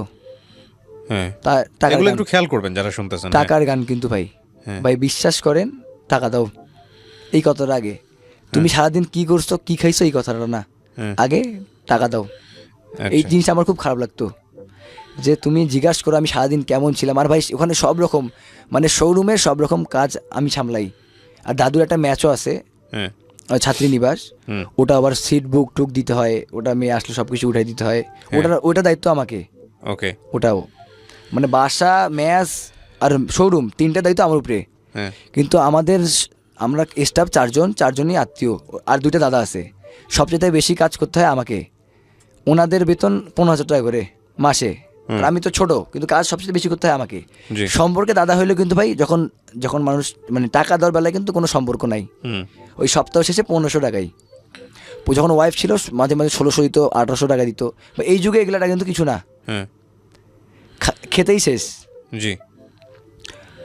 তবুও মানে প্রতিদিন আর কি হয়েছে ব্যাটারিতে পানি করে দিই, মানে যখন গাড়ি বিক্রি হয় বকশিসের টাকা দেয়। আচ্ছা। তো প্রতিদিন মানে 200-300 টাকা পকেটে হয়, এই জন্য আর কি ওখানে কাজটা আমি টিকে আসি। এমন দিন আছে 400 টাকা মানে বকশিস 3টা গাড়ি সবাই 100 টাকা করে দিচ্ছে, এসিড করতেছে 100 টাকা দিচ্ছে, 200-300 টাকা পকেটে আসে, মাঝে মাঝে আসে মাঝে মাঝে আসে না, এইভাবেই চলতেছে। কিন্তু ওই রাত হলেই ফেরার পরেই ওই যে টাকার গান, যদি আমি টাকা মানে সব টাকা আমি তার হাতে দেবো, আমার মা দিতে হবে, নানি আছে। আচ্ছা। তো এইদিকে আবার আমার খেলার জন্য আমি চুপচুপ করে টাকা রেখে দিই, ওটা করলেই ঝগড়া শুরু। মানে ভাই প্রত্যেকটা দিন কাজ করার পরেও তার সাথে আমার রাত্রে হলে ঝগড়া। আচ্ছা। যে কোনো একটা ব্যাপার হোক। আর আমি কিন্তু খুব শাসনে রাখতাম, এটা সত্যি কথা, আমি খুব শাসনে রাখতাম যে সবসময় পর্দা করতে হবে, কোনো পুরুষ মানুষের সামনে যাওয়া যাবে না। এই যে পর্দা করার কথা বলেছেন, এটা কি তার কালচারে ছিল? মানে সে কি করতো আগে মানে তার ফ্যামিলিতে ছিল কিনা? এটা না ছিল, কিন্তু অতটা মানে সে অতটা আগে পর্দা করতো না। আচ্ছা। মানে বাইরে গেলে মানে ছেলেদের সামনে আমি বলছি যে যাওয়া যাবে না, আর বাইরে গেলে আগে থেকে বোরখা পরে যেত, তারপর হয়তো মুখটা খোলা থাকতো। তো আমি একদম তো এদিক দিয়ে খুব হার্ড, মানে কোনো মানে পর্দা করতে হবে দিতাম না। আর বাসায় সারাদিন সপ্তাহে 1 দিন নিয়ে ঘুরতাম, শুক্রবার। ওকে। ওর যেমন চাচাতো ভাই যদি যারা আছে ওদের সামনেও বলছি যে ওদের যারা ভাই আছে তাদের বাসায় যাইতাম না আমি, বাইরে গেলে সামনে আসা যাবে না, মানে এইরকম একটু শাসনে রাখতাম। এই জিনিসটা আবার পছন্দ করতো না ওরা। ওকে। তারপর ওনার আম্মু বা ও এটা পছন্দ করতো না, যে এটা কেন করো তুমি। আচ্ছা, আমি এত কনজারভেটিভ কেন? হ্যাঁ কেন, কিন্তু বউ তো আমার কথা আমার বউ আমি দেখবো। তো এই দিক দিয়ে তারা মানে আমার উপর নারাজ ছিল, বাবা মা বলুক, কারণ আমি এত হার্ড কেন। আচ্ছা। তারপর তারপরে ভাই আলাদা হইলাম। প্রতিদিন আমাদের রাত্রে ঝগড়া। আমি কাজ থেকে আসি ভাই, সকাল 9টার দিকে যাই। আমি ক্রিকেট খেলা, এসি রুম বাদ দিলাম, ক্রিকেট খেলা বাদ, আমি পড়ালেখা বাদ দিলাম ওর জন্য। ওর জন্য আমি মানুষের চা পানি উবাচ্ছি, সব রকম কাজ হচ্ছে আমাকে। দাদুর শোরুমেই সব রকম কাজ করতে হচ্ছে, 6,000 টাকা চাকরি করতেছি। রাত চললে ভাই ঝগড়া, মানে এটা কন্টিনিউ প্রতিদিন। ঝগড়া মানে কি শুধু ঝগড়াই হতো নাকি গায়ে হাত তোলাতুলি হতো? মারামারি হতো দুজনে, দুজনে মারপিট, দুজনকে মারতেন? এটাই। আচ্ছা, তারপর এই বিয়ের কয়দিন পরে আপনারা দুজনের গায়ে হাত তুললেন? প্রথম 6-7 মাস অনেক ভালো ছিল, তারপরেই হচ্ছে মারামারি শুরু। হ্যাঁ। তারপর তো মানে ওর মূল কথা হচ্ছে একটাই, যে ও এখানে ওর আব্বু আম্মুর সাথে থাকতে হবে না। মানে যা হচ্ছে সব এই কারণেই হচ্ছে, মানে যেগুলো হচ্ছে সব এই কারণেই। আর আমি কিন্তু ভাই সব টাকা ওর হাতে দিয়ে দিতাম। আচ্ছা। তাও আমি যেন শান্তি থাকি, কারণ আমি তোকে বিয়ে করছি না, ওর দায়িত্ব আমি নিছি না, ওকে তো আমাকে চাইতে হবে। ওকে আমি বাইরে নিয়ে যেতাম, ঘুরতে নিয়ে যেতাম, রেস্টুরেন্টে নিয়ে যেতাম, যা চাইতো মানে যতটুকু সামর্থ্য ওটা দিতাম। সব দিতে পারতাম এটা বলবো না, আমার যতটুকু সামর্থ্য দেওয়ার ততটুকু দিতাম। তারপরে ঝগড়া চলতেছিল, তারপরে ওরা আমি মাঝে মাঝে আবার আব্বুকে বলতাম যে এরকম। তখন আব্বু বলছে, বাবা তোমাদের ওটা আমাকে মানে তোমাদের মধ্যে ওর আব্বু পরে শাসন করতো, আর ওটা মীমাংসা করে নেওয়া উচিত আমাকে না জানিয়ে শাসন। আর হচ্ছে ভাই সবচেয়ে মেজর প্রবলেম ছিল একটাই, সে আমার আম্মুকে গালি করতো, নানিকে, মানে কেউ কিছু বললেই ওটা। সে যে খারাপ আমি এটা বলবো না, সে আমাকে অনেক ভালোবাসে, কিন্তু সে আমার চাইতে তার পরিবারের মানুষজনকে 1000 গুণ বেশি ভালোবাসে, আর সে তাদের পরিবার ছাড়া থাকতে পারবে না। তো আমার শালা আসলো আমার বাসায় হচ্ছে নভেম্বরের 11 তারিখে, ওর পরীক্ষা ছিল। ও আবার এসএসসিতে 1 সাবজেক্ট ফেল করছে, ইতিহাসে। ওটা ইমপ্রুভ দেওয়ার জন্য আসছিল 15 তারিখে। আর আমার বউ কিন্তু আসার পরেই তার মানে যে লাকেজ, মানে ও মূলত আসছে ওর ভাইয়ের পরীক্ষা দেওয়ার পরে ওর ভাইয়ের সাথে চলে যাবে। আর আমি একটা ট্রাই নিলাম, যদি থাকতে রাখতে পারি। ওর আব্বুর পা ধরে কিন্তু আমি ওকে নিয়ে আসছি পরের বার ঝামেলার পরে। তো আসার পরের দিন ওর লাকেজ গোছাইছে, ওর ভাইয়ের আসলে পরীক্ষার পরে চলে যাবে। ওরা আমাকে বলছে যে আমি এখানে থাকতে পারবো না তোমার এত শাসনে। মানে ও একটা ফোন চাইতো, ফেসবুক মানে ইউটিউব চালাবে, ফেসবুক না হলে ইউটিউব চালাবে, ফোন চাইতো, সিম চাইতো, আমি ওর ব্যবহার করতে দিতাম না। মানে ওর কোনো ফোন চাইতে দিতাম না। মাঝখানে আমার ফোনটা দিয়ে দিয়েছিলাম সিম ছাড়া, যে তুমি ইউটিউব দেখো। মানে যেই 3 মাস ওকে নিয়ে আসলাম পরে, ওই 3 মাস ওকে আমার ফোনটা দিয়েছিলাম সিম ছাড়া, তুমি ইউটিউব দেখো। মানে ও বলতো যে আমি একাই বাসায় কী করবো, আবার আম্মুর সাথে ওইভাবে কথা বলে না তো, একটা ঘরে মনে করি অনেক সময় টিভি দেখে না এরকম, মানে একাই ও বোরিং ফিল করে আর কি। আর ওর বাসায় তো সবাই আছে, মানে ওর 2টা বোন আছে, ছোট বোন 2টা বাসায় আছে, ছোট ভাই সাকিব আছে, ওর 2টা মেজো মা ছোটো মা আছে, দাদি আছে, পাশে বাসায় খালাদের, মানে আমোদ ফুর্তিতে থাকতো। কিন্তু এখানে আসার পরে ফুললি তো এগুলো হচ্ছে না বাসায়। আমি তো সারা 9টার দিকে যাচ্ছি, রাত 11টার দিকে আসতেছি। 9টা থেকে 11টা পর্যন্ত ভাই আমি সম্পূর্ণ কাজের উপরে, বিশ্বাস করবেন আপনি, কারণ সব কিছু চাইতে হচ্ছে আমাকে কাজের উপরে। এখন কাজ করে এসে যদি আমি তার সাথে ঝগড়া করতে হয়, মাঝে মাঝে গায়ে হাত তুলে দিই, যে কারণ কাজ থেকে আসছি ভাই, কিন্তু বুঝতেছে না। আর সবসময় টাকা ভাই, এটা কিন্তু ভালো লাগে না ছেলে মানুষদের। তারপর সে বুঝতে হবে যে আমি তো ওখানে ভাই গিয়ে কি আমি ওখানে বসে আছি, কাজ করতে হচ্ছে, আর কাজ না করলে কি আমাকে টাকা দিবে? ওটা আমার দাদুর শোরুম, আমি বারবার বলছি, কিন্তু টাকার বেলায় সম্পর্ক কোনো কাজ করে না, টাকা এমন একটা জিনিস। তারপরে আমার শালা 11 নভেম্বর আমাদের বাসায় আসে। আমার বাসায় আসে বলে আমি তাকে জানাই সব কিছু, বলে আমি কি করব, তোমরা তো আমাকে জানাই এগুলো করো নাই, এখন তোমরা বুঝো। সে আমাকে বলতেছে ফ্রেন্ড হয় ওর আসার পরেই আবার ওর সাথে কিন্তু আমার অনেক মানে হচ্ছে, ও বলতেছে আমি ভাইয়ের সাথে যাবো, আমি বলছি তুমি ভাইয়ের সাথে গেলে আমি তোমাকে আর নিবো না, এইটা নিয়ে ঝগড়া চলতেছে। ওর ভাই আসার পরে ওর সাথে আমার মারামারি ওর ভাইয়ের সামনেই। ওই যে আবার বলতেছে মানে মানে ওই জন্য ওর পরীক্ষা, আমি ওকে নিয়ে ঘুরতেছি, ওর পরীক্ষা তো ওকে নিয়ে ঘুরতেছি, এই জন্য ওর সাথে আবার ঝগড়া, যে আমার ভাই পরীক্ষা দিয়ে আসছে, তুমি নিয়ে ঘুরতেছো কেন? আমি বললাম সারা দিয়ে আমার শোরুমে গিয়ে একটু পড়বে, মানে আমার শোরুমের ভিতরে কিন্তু ভাই চেম্বার আছে, যে ওখানে পড়বে, আমরা একসাথে থাকবো, ওখানেই পড়বে। ও বলছে বাসায় পড়ুক। আমি বললাম না সমস্যা নেই, পাঠাই দাও, ওখানে আমরা একসাথে পড়বো। তখন ও বলছে আমার ভাই থাকলেও কি তোমার সমস্যা, মানে নেগেটিভ সবসময়। তারপর কি হলো, কি করলেন? তারপরে ও 15 তারিখে ওর পরীক্ষা হলো। তখন আমার শ্বশুর ফোন দিয়ে বললো যে আচ্ছা বাবা, যেহেতু আমার মেয়ে থাকতে যাচ্ছে না, ওকে পাঠিয়ে দাও, পরে দেখা যাবে। তারপর তো আমি তো এটা শুনে কান্নাকাটি শুরু করলাম, মানে আমি বুঝাচ্ছি না আর কি, কান্নাকাটি করতেছি। অলরেডি অনেক মন খারাপ, যে চলে যাবে অটোমেটিক চোখ দিয়ে পানি পড়তেছে, যার জন্য আমি ক্রিকেট খেলা ছাড়লাম। মানে এগুলো আবার সব কিছু আমার মাথায় আসতেছে, যার জন্য আমি পড়াশোনা ছাড়লাম, যার জন্য আমি ক্রিকেট খেলা ছাড়লাম, যার জন্য আমি মানে হচ্ছে মানুষের কাজ করতেছি, সে আমাকে ছেড়ে চলে যাবে। আর এইদিকে ভাই কিন্তু আমি ক্রিকেটে কিন্তু ভাই আমার কেরিয়ার ছিল, ক্রিকেট নিয়ে এখানে একটু কিছু ভাই বলি। ক্রিকেটের কেরিয়ার ছিল ভাই 2017 সালে আমি বিকেএসপিতে কোচ সালাউদ্দিন আমাকে নেয়। আমি কিন্তু ভাই না দেখে বল করি, লেগ স্পিন বল করি না দেখে। সে সময় ভাই আমি দেখে বল করতে পারতাম না, তো আমাকে সালাউদ্দিন স্যার নেয়। কিন্তু ভাই কপাল এতই খারাপ যে সব ঠিকঠাক করার পর ভাই আমার দাঁত 32টা, আমাকে ওভারেজ দিয়ে দেওয়া হয়। আচ্ছা 1 লাখ থেকে 120 জন নিয়েছিল আমাদেরকে বিকেএসপিতে 2017 সালে। বিকেএসপি 7 দিনের ক্যাম্পে, মেইন ক্যাম্পে আমরা চান্স পাই। আপনি খেলেন ভালো তার মানে, রাইট? আল্লাহর রহমতে ভাই ওই যে মানে বিকেএসপিতে গিয়ে অনেক ভালো ট্রায়ালটা দিয়েছিলাম, আচ্ছা। নিয়ে টিকে গেছি। ওকে, যাই হোক, কী হলো তারপরে আপনার? এটার সংসার জীবনের গল্পে আসি, তারপর কি হলো? জি, সংসার জীবনে তারপরে আমার শ্বশুর যখন পাঠিয়ে দিতে চাইলো তখন আমি তো খুব ভেঙে পড়লাম যে আমি যার জন্য এত কিছু করলাম, ক্রিকেট খেলা পড়াশোনা সব ছিলাম, সে আমাকে সেখানে চলে যাবে। তো এখন কী করার, যার বাবা ও থাকতে পারছে না।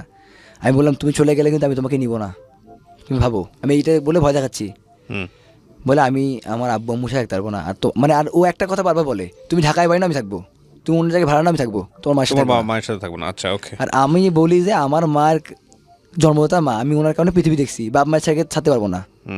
তো মানে তারা অনেক আগে থেকেই বলছে যে চট্টগ্রামে যাইতে, মানে চট্টগ্রামে চাকরি নিয়ে দিবে। ওয়াইফ বলে সবসময় যে ফ্ল্যাট একটা ভাড়া নিবো, ওখানেই থাকবো একসাথে। মানে আমাকে চট্টগ্রামে যাইতে বলে, চট্টগ্রামেই থাকতে বলে।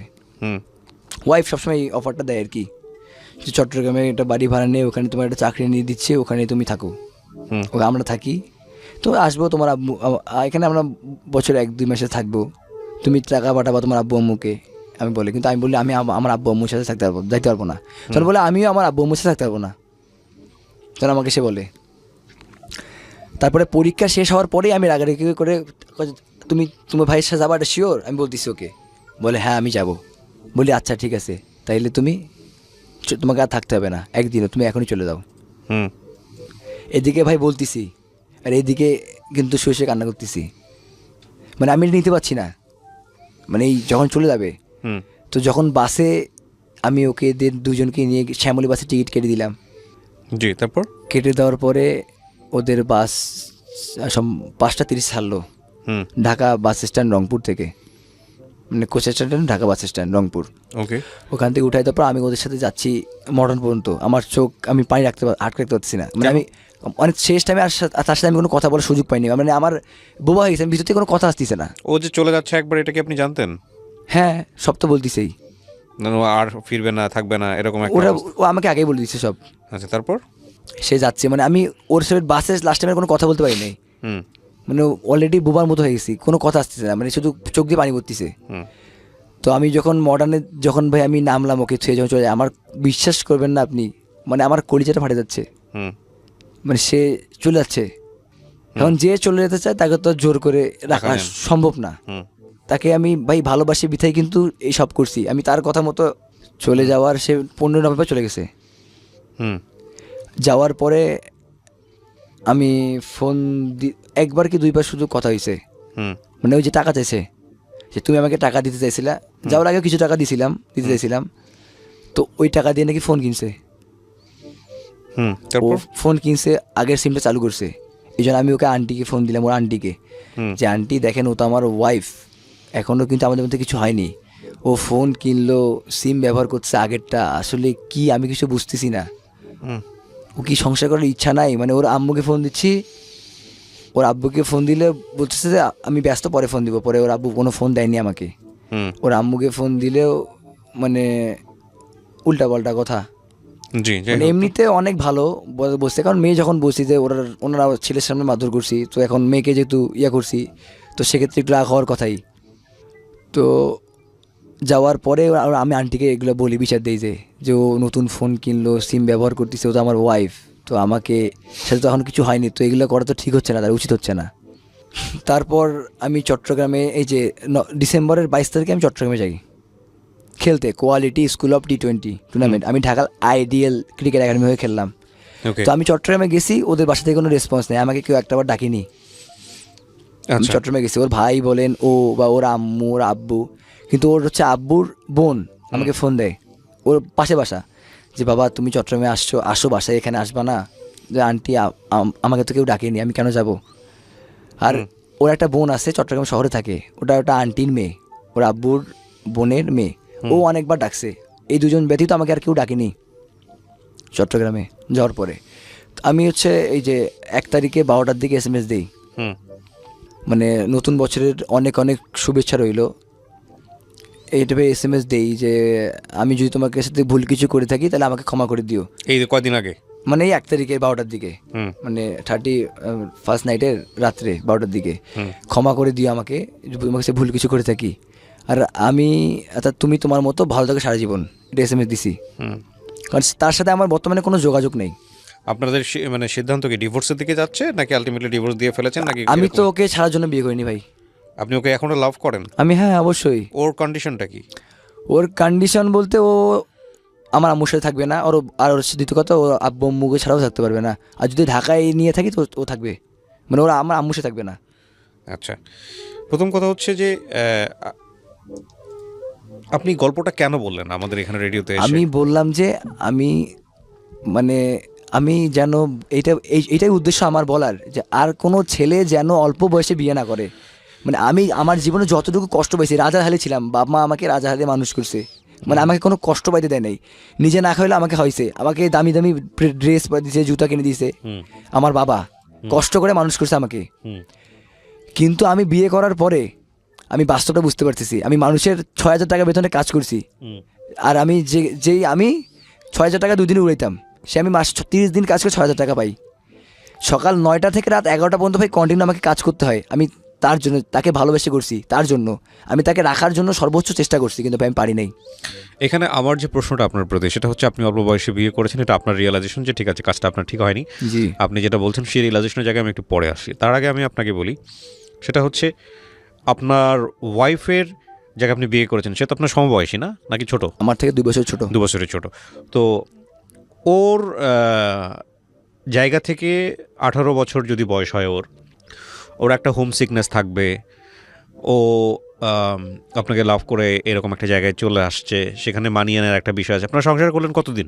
1 বছর? 1 তো হয়নি, বছর 4 মাস। মাত্র 1 বছর 4 মাস। তো সেই জায়গাটা থেকেও তো ওকে বোঝাটাও তো খুব জরুরি ছিল। সেটা কি আপনি বুঝতে পারছেন আপনার এই ফ্লসগুলো, যে না ওর জন্য কতটুকু সাপোর্ট দেওয়া দরকার, অতটুকু পারতেছেন কি না আপনি?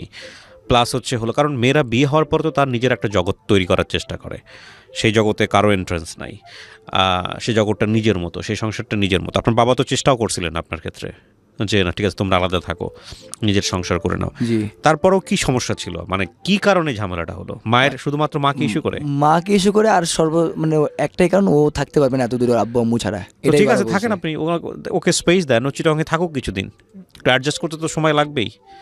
তাহলে আপনার থাক আপনি সেই আমি সুযোগটা কেন কিন্তু ভাই দিচ্ছেন না? কন্টিনিউ ফোন দেই, যদি আমার শাশুড়িকে ফোন দেই তো বলে ও ঘুমাচ্ছে, কথা বলতে চাই, সুযোগ পাচ্ছি না। না, ঘুমাচ্ছে, আপনার শাশুড়িকে ফোন দিলে এটা শাশুড়ির প্রতি মনক্ষুণ্ণ হওয়ার কিন্তু কোনো সুযোগ নেই।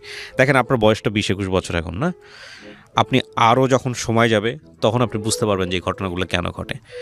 সন্তান যদি না চায় আপনার সঙ্গে কথা বলতে, সেখানে মা হয়ে আপনার জন্য তো কিছুই করতে পারবে না। জোর করবে না, এটা হচ্ছে বিষয়। মূল বিষয়টা হচ্ছে যে উনি যদি সাপোর্ট না করেন, আপনার ওয়াইফ যদি সাপোর্ট না করেন, আপনার শ্বশুর শাশুড়ি, আপনার বন্ধু বা আপনার সম্বন্ধী তাদের সাপোর্ট করে কোনো লাভ আছে?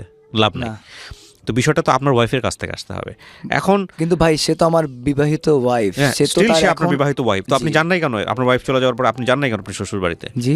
জান নাই কেন? নিজে চলে যেতেন, দাওয়াত আপনাকে না দেখ, আপনার তো অধিকার আছে, আপনি চলে যেতেন, সরাসরি ঢুকে পড়তেন বাসার মধ্যে, আপনাকে ঘাট ধরে বের করে দিত, তারপরে বুঝতাম একটা ইস্যু আছে। সেটা তো করেন নাই। না, আমি সেটা করিনি। খেলার পর তো কেন আমাকে করেন নাই? আমি ওখানে যেতাম, কিন্তু ওখানে আমার রংপুরে ওই না, আমার প্রশ্ন- খেলার শেষে, জি, আপনি যে বহুবার চেষ্টা করছেন তার মানে আপনি তাকে মিস করেন, আপনি তাকে লাভ করেন। হ্যাঁ। হ্যাঁ, আপনি স্টিল তাকে লাভ করেন, এ ব্যাপারে কোনো সন্দেহ নাই। কিন্তু কথা হচ্ছে যে আপনার বউ সেখানে আছে, সে যে অবস্থায় থাকুক, মানে সে আপনার ফোন ধরতেছে না বা যাই হোক না কেন, আপনি সরাসরি চলে যান তার বাসায়। যাইনি এটার মেন কারণ যদি আমি বলি তো ওর সিম খোলার কারণ আর নতুন ফোন না কারণে আমি যাইনি। অভিমান করে যান নাই? ও কেন আমাকে, মানে ও কেন ফোন ইউজ করতেছে, আগের সিমটা কেন খুলছে, এই জন্য আমি যাইনি। মানে আপনিও কোনো কারণে অভিমান করে যান নাই? জি, এইটাই মূল কারণ। ও কেন ফোন, ওর আগের সিমটা কেন খুললো, এইটাই ওর সাথে আমার সবচেয়ে বড় রাগ। এখানে আমি কিছুই বলবো না, আমি শুধু এতটুকুই বলবো যে এই অভিমান জিনিসগুলো দুইটা পরিণতি হতে পারে অভিমানের। একটা হচ্ছে অভিমান করতে করতে করতে করতে সম্পর্কের মধ্যে থার্ড পার্টির এন্ট্রি, কোনো একজন কেউ ঢুকে গেল, এটা ওর লাইফেও হতে পারে, আপনার লাইফেও হতে পারে, কারণ আপনারা এখনও অনেক ইয়াং। সেটা একটা ডিজাস্টার করে দেবে সম্পর্ক, যদি খুব নেগেটিভলি চিন্তা করি। অথবা আরেকটা যেটা হতে পারে সেটা হলো যে অভিমান করতে করতে করতে করতে যেহেতু দূরত্ব, সেই জায়গা থেকে একটা সময় একজন আরেকজনকে ভুলে যাওয়ার চেষ্টা করবেন, এবং সেটা হয়তো বা ও বিজি হয়ে যাবে ওর মতো, আপনি বিজি হয়ে যাবেন আপনার মতো, সেটাও হতে পারে। আমি নেগেটিভগুলো আগে বলতেছি। আর পজিটিভলি যদি বলি, তাহলে আপনাদের দুজনের প্রতি যদি লাভ থাকে, রেসপেক্ট থাকে, তাহলে ডেফিনেটলি এই ডিস্টেন্স বা অভিমান একটা সময় ভুলে গিয়ে আপনারা কাছাকাছি আসবেনই। আপনারা যেহেতু বিয়ে করতেছেন, সংসার করতেছেন, এখনও দুজনকে চান, বিশেষ করে আপনি তো চানই। আমি তো তার জন্যই সবকিছু করলাম। সুতরাং আমি নেগেটিভ কিছুই বলতে চাই না, আমি বরং দোয়া করি আপনাদের সংসারটা ভালো হোক, টিকে থাকুক। হ্যাঁ, তবে এটা ঠিক যে রিয়েলাইজেশনের জায়গাটা, কিছু কিছু জিনিস যেমন ভালো, যেমন আমার কাছে ভালো লেগেছে যে আপনি ক্লাস 8 পাস করতে পারলেন না, যাই হোক না কেন, লেখাপড়া ঘাটতি দিয়ে হলো, কিন্তু বিয়ের পরের দিন থেকে আপনি সাংসারিক হওয়ার চেষ্টা করছেন, আপনি পয়সা রোজগার করার চিন্তা করছেন, এগুলো খুব ভালো। তবে আমি এটা কোনোভাবেই সমর্থন করি না যে নিজের বাবা মাকে ছেড়ে গিয়ে তার হলো আপনি তাকে নিয়ে আলাদা একটা জগৎ তৈরি করবেন, এটা আমি কোনোভাবেই সমর্থন করি না। তবে এটা ঠিক যে যেহেতু ম্যাচ হচ্ছিল না, সেই জায়গাটা থেকে ওনারও তো একটা অধিকার আছে আপনার প্রতি, সবচেয়ে বড় অধিকার কিন্তু ওনারই। জি, এটা অবশ্যই। তো সেই জায়গাটা থেকে ওনাকেও একটা জায়গা তৈরি করে দেওয়া, স্পেস দেয়া, এবং সেটাকেও সুন্দর করে গ্রো করতে দেয়া, এবং সেটা হয়তো আপনার জায়গা থেকে আপনি হয়তো ওইভাবে দিতে পারেননি, বা ওর জায়গা থেকে যে রিসিভ করবে সেটাও হয়তো পায়নি। ওকে একটাই মাত্র মেয়ে ওই পরিবারের, আরো মেয়ে আছে ওর, মানে ওনার। ঠিক আছে, তো আমার মনে হয় সেটা হলো যে আপনি যদি তাকে চানই, তাহলে ফিরিয়ে আনার জন্য আপনি ওর প্রতি মাসের যে হাত খরচ, যেটাকে ভরণ পোষণ বলে, যেহেতু আপনি ওনার হাজব্যান্ড এখন, সেটা আপনি যেভাবেই হোক মেনটেন করেন।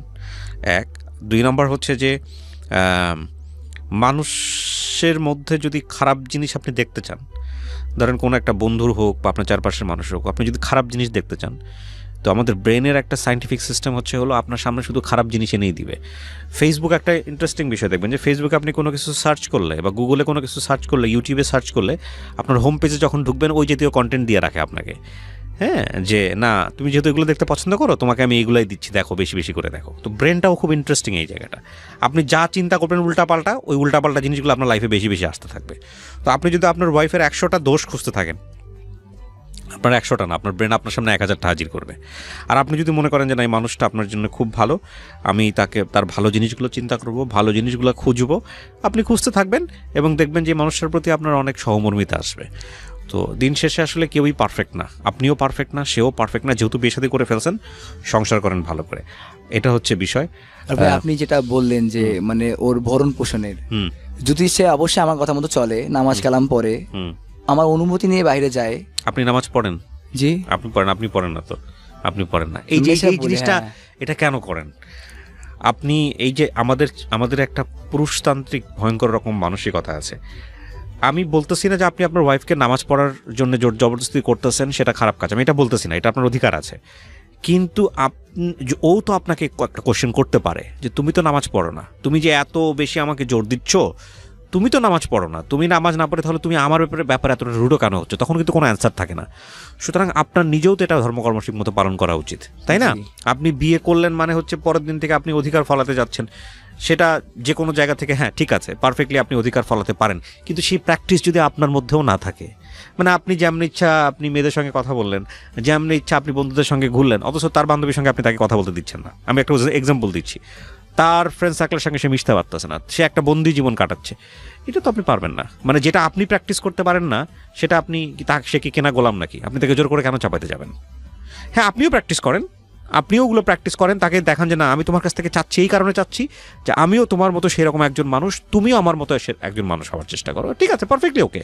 সে বাইরে গেলে আমার অনুমতি যদি যায়, সে যদি ফোন ব্যবহার না করে, তাহলে আমি অবশ্যই তার ভরণ পোষণ দিব। আর ওখানে যে আমি আরেকটা কথা বলি আপনাকে, ফোন ব্যবহার করার জায়গায় আপনি একটা আতঙ্কে আছেন। আতঙ্কটা কি? ফোন ব্যবহার করলে অন্য কারোর সাথে সম্পর্ক করে ফেলে কিনা, বা অন্য কোনো ছেলের একটা আগে তো অনেক ছেলে ওই নম্বরে ফোন আসতো না, ওটা যে মানুষটা এই কাজটা করবে, এটা আপনি বয়সে রিয়েলাইজ করতে পারবেন না। যেই মানুষটা এই কাজটা করবে, যে অন্য কারোর সাথে সম্পর্কে যাবে বা অন্য কাউকে জীবনে রিসিভ করবে, তাকে ফোন ব্যবহার বন্ধ করতে দিলেও সে করবে, ফোন ব্যবহার না করতে দিলেও সে করবে।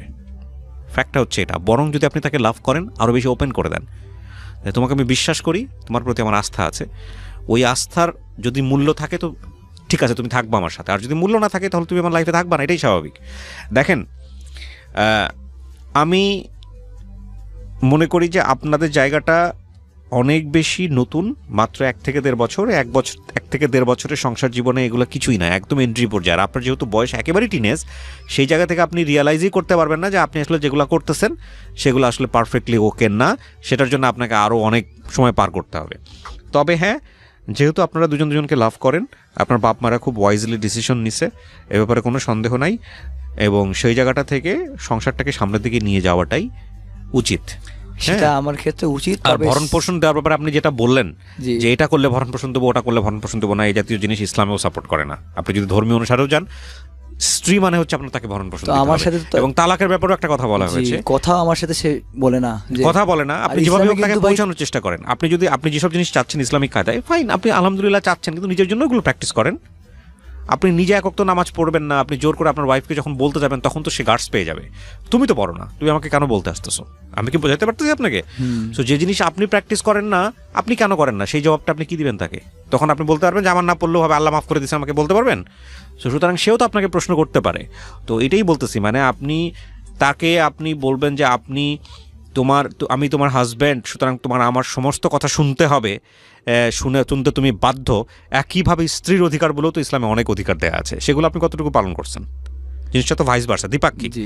আর এই ভরণ পোষণের বিষয়ে আপনি যেটা কন্ডিশন দেখাচ্ছেন, এরকম কন্ডিশন না আছে ধর্মে, না আছে আইনে। হ্যাঁ, এটা দিতে পারবেন না আপনি। এবার যদি অন্তর থেকে যদি এভাবে বলেন, হ্যাঁ সে আপনার কথা শুনতেছে না, মানতেছে না, ঠিক আছে, যদি আপনি ধর্মীয়ভাবেও যদি তালাকের কথাও চিন্তা করেন, তাহলেও আমি তো ভাই সারার জন্য বিয়ে করিনি। রিলিজিয়ন বলতেছে, আমি যেটা বলতেছি এক্সট্রিম লেভেলে, রিলিজিয়ন বলতেছে তালাক হলো সবচাইতে নিম্ন পর্যায়ের হালাল জিনিস, সবচাইতে নিম্ন পর্যায়ের, মানে আল্লাহ খুব অপছন্দ করেন এই জিনিসটা, এবং শয়তানের সবচেয়ে প্রিয় কাজ। শয়তানের সবচাইতে প্রিয় কাজ হচ্ছে যে স্বামী স্ত্রীর মধ্যে সম্পর্কের অবনতি ঘটানো এবং তালাক পর্যায়ে নিয়ে যাওয়া, এবং আল্লাহ এটা খুব অপছন্দ করেন। আমাদের একটা কোরআন শরীফে একটা সূরা আছে, সূরা তালাক। যেহেতু আমি ধর্মীয় বেত্তা নই, আমি অত বিশাল জিনিস জানি না, বাট তারপরেও বলা হচ্ছে যদি তালাক দাও তাহলে প্রচুর পরিমাণে ধন সম্পত্তি দিয়ে দাও, প্রচুর পরিমাণে ধন সম্পত্তি দিয়ে তালাক করো, মানে এত বেশি দাও যাতে করে তার কোনো চিন্তা করতে না হয়।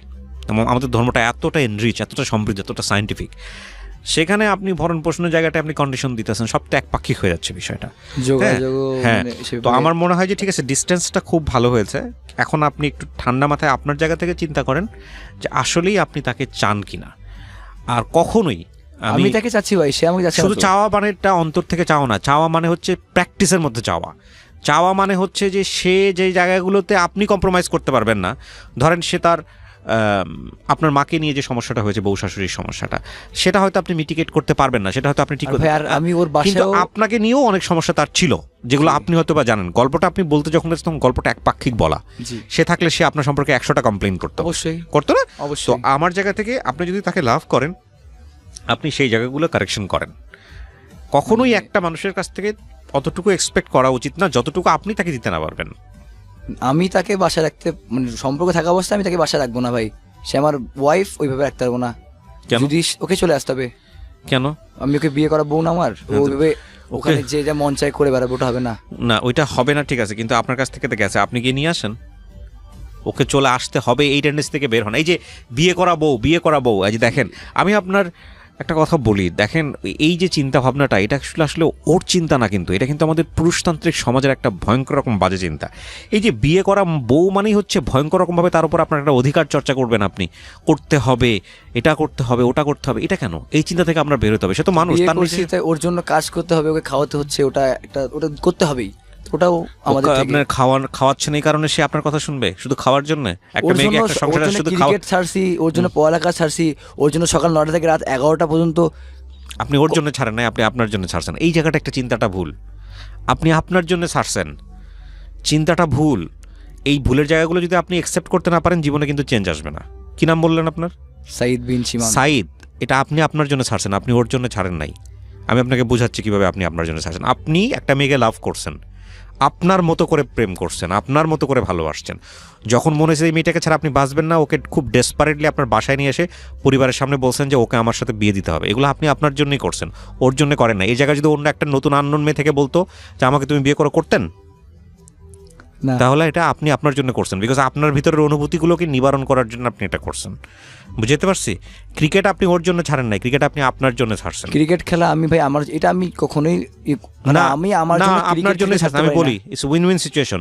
আপনার সামনে একটা অমন অবস্থা এসে দাঁড়াইছে যে আপনার যদি সংসার টিকাতে হয় তাহলে ক্রিকেট ছাড়তে হবে, এটাই আপনার যদি ঘরের মধ্যে ভাত খাইতে হয় তাহলে আপনার কাজ করতে হবে। সিম্পল না? জি। তাহলে আপনি এখন কি করবেন? আপনি হয় ক্রিকেট ছাড়বেন অথবা সংসার ছাড়বেন। এই সিদ্ধান্ত তো আপনারই ছিল, জি। তো আপনি সিদ্ধান্ত নিছেন, রাইট। তো এটা তো আপনার ব্যাপার জন্য আপনিই করছেন। তো এখন বিষয়টা হচ্ছে কি, এই যে করতে হবে, যাইতে হবে, আমার বউ এটা ওরমুখ করবে তমুক করবে, এই জায়গাগুলো আসলে পরিবর্তন আপনাকে আমি এক কথায় বোঝাতে পারবো না। তবে এটা ঠিক যে আমাদের পুরো সমাজ ব্যবস্থাটাই এরকম যে বিয়ে করা বউ মানে হচ্ছে তার উপর একটা বিশাল অধিকার। এটা ওর বয়স মাত্র 20, কিন্তু এটা ঠিক যে ওর চিন্তাভাবনার জায়গাটায় যে অধিকারের যেই অবয়ব, সেই অবয়বটা এটা পুরুষতান্ত্রিক জায়গাটা থেকে চিন্তাভাবনা। তবে এই চিন্তাভাবনা দিয়ে ওই মানে সংসার সামনের দিকে